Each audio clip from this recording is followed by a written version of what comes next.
As always, whenever you're presenting a large clinical trial, you present on behalf of a huge group of people, including the co-chief investigator, Gavin Perkins, the clinical trials unit at Warwick, and many of the other investigators. So I'm the face of the trial for this presentation, but really a large amount of effort goes into doing these trials. So at the start of the pandemic, clearly there was a lot of uncertainty around what was the appropriate non-invasive respiratory support, and we were having conflicting guidelines saying that high flow nasal oxygen should be avoided. We were having threats to the oxygen supply. There was concerns that the use of CPAP might be delaying intubation and causing excessive mortality. And there was a suggestion that, in fact, people should be intubated early without the use of non-invasive respiratory support. So it was against that backdrop that we were commissioned to undertake a trial to answer the question, really, what was the most appropriate non-invasive respiratory support to use. And the trial was Recovery RS, or Recovery Respiratory Support, and as you can see here, supported by the Intensive Care Society, the British Thoracic Society, and funded by the NHR, and we were fortunate to publish this in JAMA at the start of last year. So just to summarize the trial design, it was a pragmatic, adaptive, randomized controlled trial. The plan had been to recruit just over 4,000 patients. The sample size calculation was largely based on huge guesstimates in terms of treatment effect in the setting of COVID. So we also inflated the sample size substantially to account for the uncertainties in our sample size assumptions. We plan to recruit in a large number of UK hospitals, and we had hoped to recruit over a period of 12 months. So they were the sort of main design features. We wanted to keep the study simple, so we recruited adult patients over 18 with suspected or proven COVID-19 who had an increasing oxygen requirement, so an FiO2 of 0.4 or above, with SATs less than 94%. So a reasonably sick population of patients, as I'll show. And they had to be suitable for tracheal intubation if treatment escalation was required. So again, for those patients in whom it was felt that escalation to intensive care and intubation was not felt to be appropriate, we really don't know the answer in that population of patients. And again, we kept the exclusion criteria relatively straightforward. So if there was an immediate need for intubation, if the patient the female was pregnant, and again, that was a concern around increased risk of aspiration in the setting of CPAP use. If there was another known contraindication to CPAP or high flow, or if equipment was not available at site. It's important to mention that as long as one of the interventions was available for randomization, the patient could be randomized.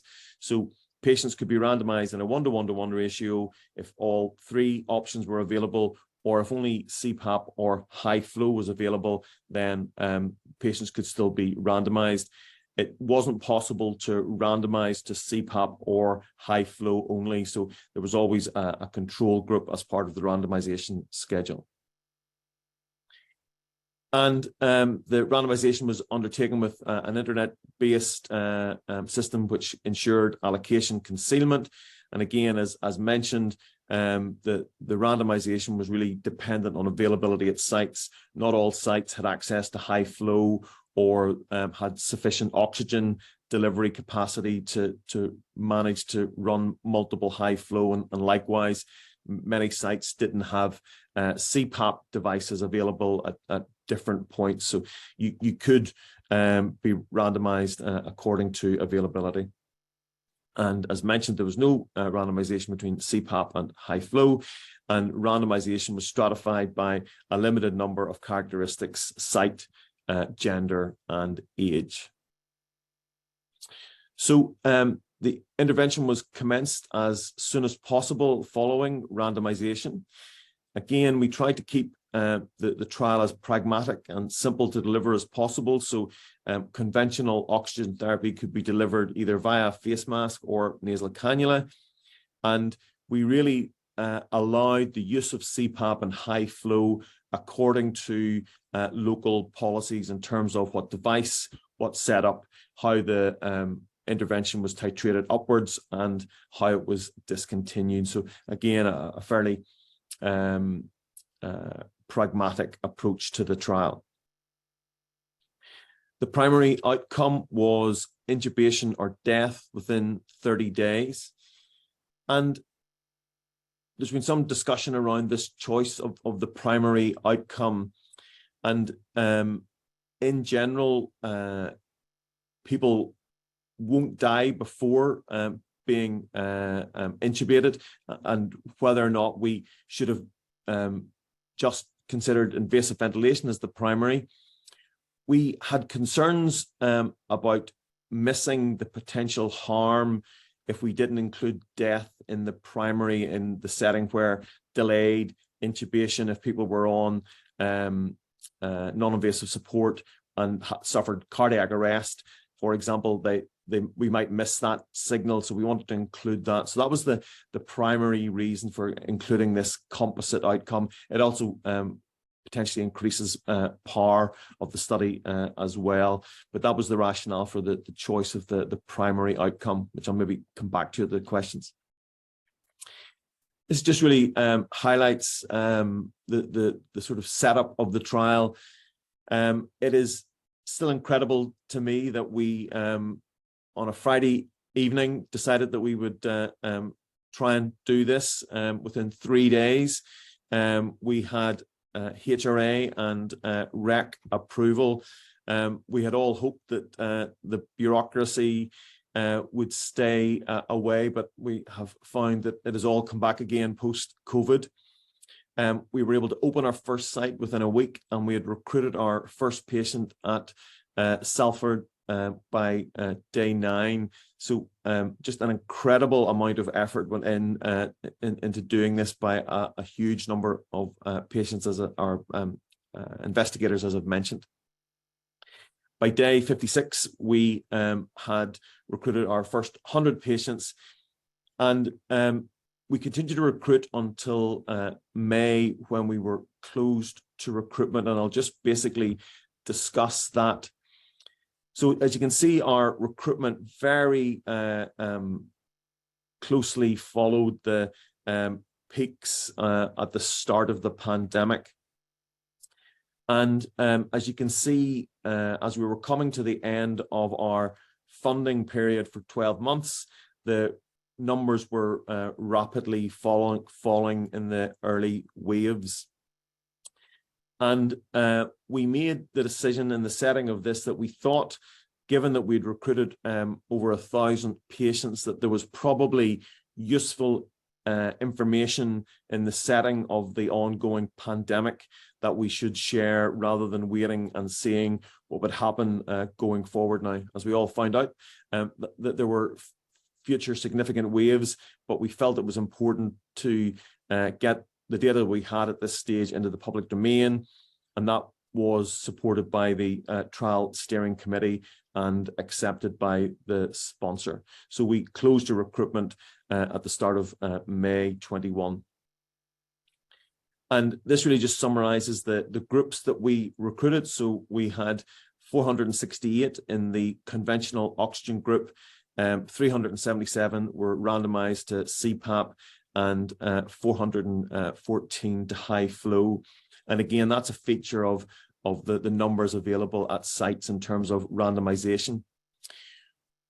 You'll notice that whenever we look at the comparison not all of the conventional oxygen therapy group are in the comparator group for CPAP and high flow. And again, the rationale for that is that you needed to be eligible to be randomized to both control and an intervention. So that explains the drop off in the numbers in the comparators of the two groups. The baseline demographics were fairly characteristic of the population that we saw at the start of the pandemic, majority male, in sort of with an average age of 57, with a time from symptoms to randomization of approximately 9 days. And you can see the ethnicity reflected here, with the majority white, but a substantial number of Black and Asian population as well, reflecting the population that we saw affected by the disease. It just summarizes the baseline characteristics, and there were no clinically meaningful differences between the groups at baseline. But as mentioned, there were a relatively sick group with a mean FiO2 of 60%, SATs of approximately 93, and over 50% received awake prone positioning at some point during the course of the trial. In terms of the intervention setup, approximately a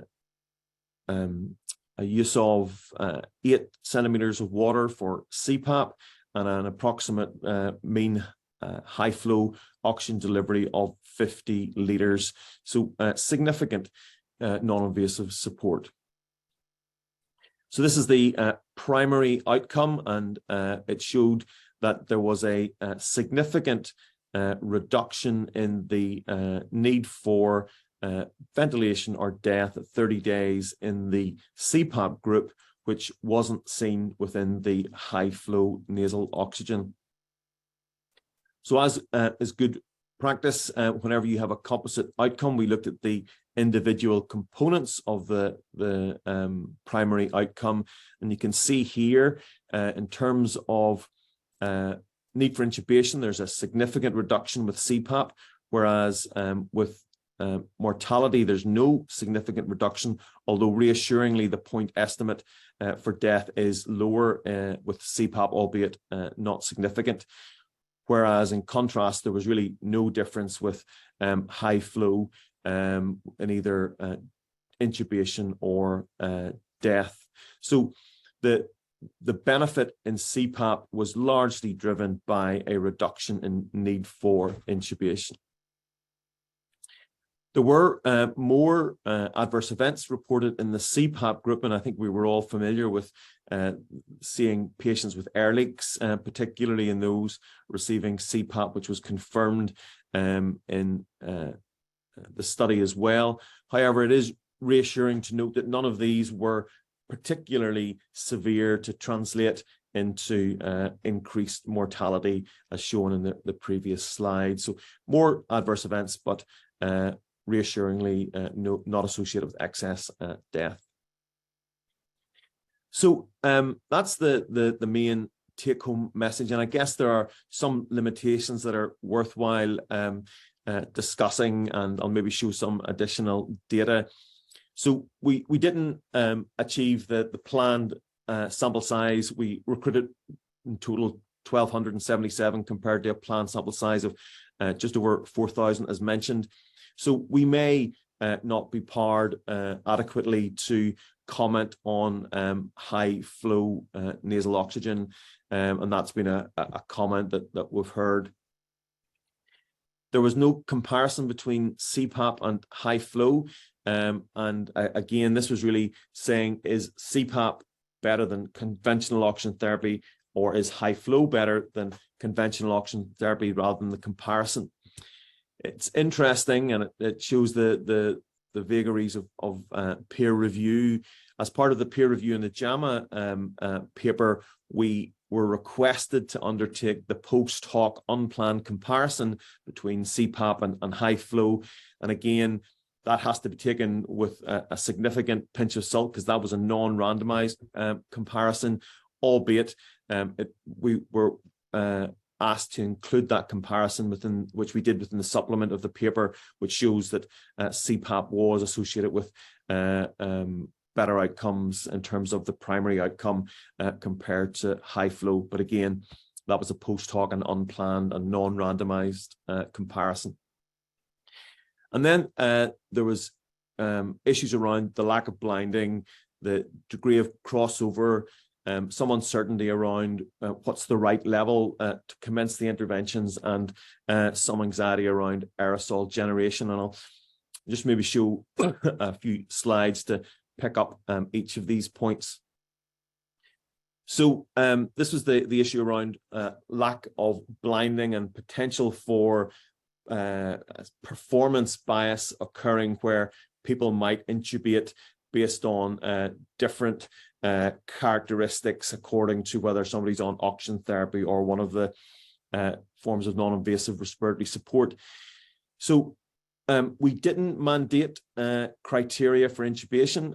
And again, I think that's probably the right thing to do. You know, whenever you ask 10 clinicians when somebody should be intubated, you typically get 11 answers. So it's really hard to operationalize pre-existing criteria. So the way that we approached this was to capture the worst physiology in the hour prior to intubation. And again, you can see very reassuringly that there's really no clinically meaningful difference in the decision around intubation based on that physiology prior to intubation. So we don't believe that the lack of blinding and the lack of objective criteria impacted on performance bias. So approximately 10 to 15% of patients crossed over, and that's clearly a problem. If you cross over to a more effective therapy, it is likely that will, if anything, reduce your capacity to detect a change, because the control group gets analyzed as having not received the therapy that was effective, in this case CPAP. So even though the crossover was likely to bias towards no effect, we did still see an effect with CPAP. But the other approach that we took was to undertake an analytical approach called inverse probability weighting analysis, and that adjusts for crossover. And in this setting, we see that the significant benefit with CPAP is maintained, and that again doesn't impact on the absence of an effect with high flow nasal oxygen. So again, I think that gets at the robustness of the answer that we saw in the setting of the degree of crossover. And then we wanted to try and work out, was there an ideal level at which you could start the non-invasive respiratory support. And overall, the subgroup analyses didn't really suggest there was a clear subgroup, although perhaps whenever we looked at the level of FiO2, certainly with although it didn't quite reach significance, certainly with a higher FiO2 of above 0.6, there did appear to be a signal to potential greater benefit. So in terms of how this might impact clinical practice, I think certainly if you were uncomfortable starting CPAP or high flow with an FiO2 of above 0.4, by the time you're getting to an FiO2 of 0.6, that was certainly a point at which it's probably most appropriate or more appropriate to use CPAP. And then finally, a comment around aerosol generation. And this was a sub-study that we undertook with Rebecca Winslow and Chris Green in Birmingham. And as we all know, there was lots of anxiety that high flow nasal oxygen and CPAP may be aerosol generating more than normal oxygen therapy. And I think this data, although the numbers are small, are really compelling to show that in fact that it's not the intervention that generates the aerosol, it's the patient characteristics. We struggled to find any evidence of viral RNA, and we were unable to culture any virus, so that the risk is probably small, but certainly is similar across the various interventions, and coughing is as likely to cause aerosol generation as one of these forms of respiratory support. So again, I think the take-home message is that high flow and CPAP are not associated with more environmental contamination than standard treatment with oxygen is.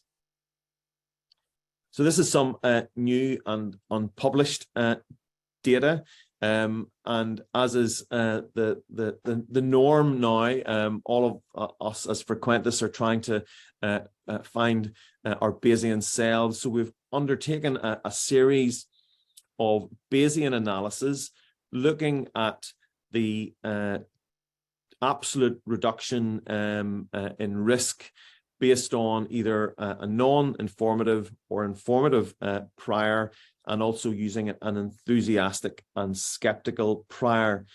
And you can see very convincingly that there is a high probability of benefit with CPAP, even with substantial absolute reduction in risk, whereas the probability of benefit with high flow is substantially less. So again, I think this Bayesian secondary analysis supports the concept of benefit with CPAP in contrast to high flow nasal oxygen. So I thought it would be useful then just to summarize some of the other studies that have been published, and you can see listed here the other studies that are either ongoing or completed, with Renovate, a Brazilian study, being the largest ongoing studies. And the results, I think, suggest that in certain settings, high flow maybe benefit. In contrast, in other studies, it's not benefit. So I think the high flow story is more contradictory, whereas I think the evidence would suggest that positive pressure does appear to provide a more consistent message of benefit. But that's just my interpretation, and what we now plan to do with Warwick CTU is to undertake an individual patient data network meta-analysis. So that will allow us to combine all of the data from the various studies, and all but one of those studies that I showed have agreed to share data, including Renovate, which is ongoing, are part of the team that will bring their data together. And that will allow us not only to do an individual patient data meta-analysis, but we also plan a network meta-analysis that will get at this question: which therapy is the likely to be the most beneficial? And you can see from this schema here that we have multiple studies that should give us sufficient power for the various comparisons that we have listed on this study. So I think hopefully we will have this completed in the next 3 to 6 months. It will hopefully inform next winter in the event of any resurgence. And then I thought it would be interesting just to close by mentioning something about phenotypes and precision medicine. And we know that there are differential treatment responses to PEEP in the subphenotypes that have been identified in ARDS. And you can see here 2 studies that show that differential treatment effect according to inflammatory phenotypes, with better outcomes with high PEEP in the hyperinflammatory subpopulations. And we also know that it's likely there are phenotypes within COVID, and in a very small study, we found that the hyperinflammatory and hypoinflammatory phenotypes were present. Some other people have suggested that there might be physiological phenotypes. So I guess this is just to make the point that it's likely that there, even though this is a single etiological factor, it is likely that there are phenotypes that will respond differently to therapies even within that single etiology. So with that, I will finish to, I think, conclude that in hospitalized patients with acute respiratory failure due to COVID-19, that an initial strategy of CPAP is associated with better outcomes in terms of need for mechanical ventilation within 30 days. But I think we need further work as described in terms of the network meta-analysis to try and understand which is the most effective for treating our patients. And with that, I will close and